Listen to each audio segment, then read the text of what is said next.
Now let's turn our attention to Georgia, a country of less than 4 million people, which is witnessing dangerous but momentous times. Tensions have been brewing for months due to a widening political rift between the pro-Russian government and pro-Western Georgians.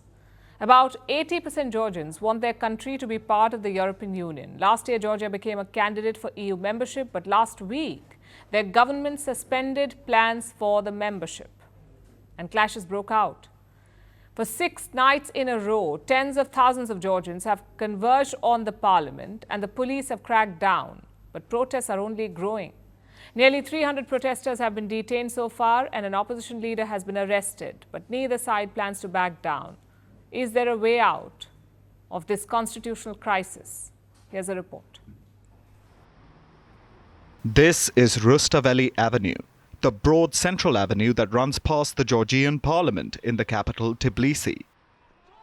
Night after night, it has been flooded with tens of thousands of people.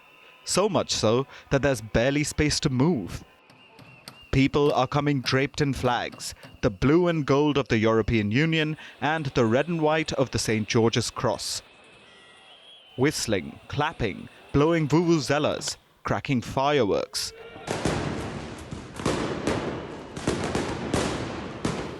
Just as riot police pushed back the protesters converged on the parliament using water cannons and tear gas.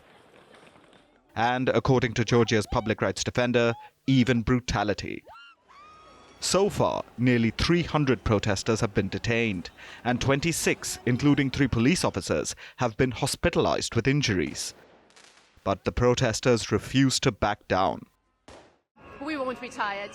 No matter that they are beating us down, no matter that they are chasing us down in the undergrounds and even in the block of the buildings, to tell the truth, but we won't be tired unless we get whatever we want, and that's the part to be part of the EU.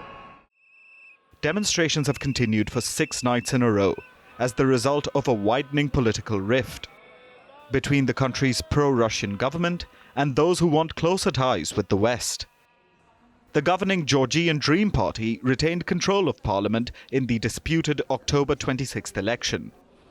The opposition and the pro-Western president accused the party of rigging the vote with neighboring Russia's help. Last week, on Thursday, the European Parliament made an announcement. They adopted a non-binding resolution rejecting Georgia's parliamentary elections. They called for fresh elections and sanctions on Georgian leaders.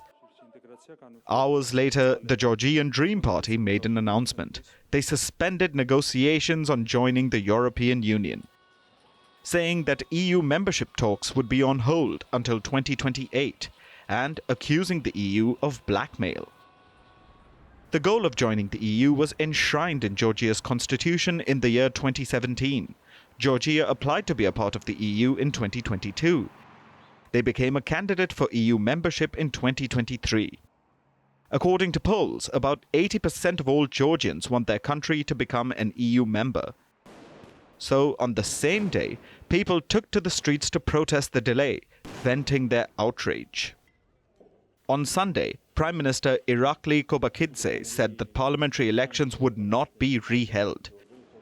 This further intensified the protests, but Kobakidze remains undeterred. He has doubled down on his stance for no negotiations with the EU and clamped down on protests. So the attempt to organize a Maidan in Georgia is already over. I would call everybody to keep quiet, let's say, and to keep peace in this country. Meanwhile, protesters are standing their ground as well, spurred on by the figurehead president.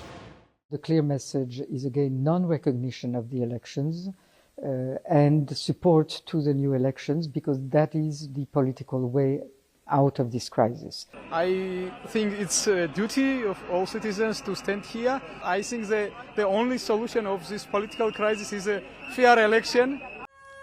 So, what's next for Georgia? Will the government back down, or will the protests fizzle out under pressure? The only way out of this constitutional crisis, it seems, is if one side blinks first.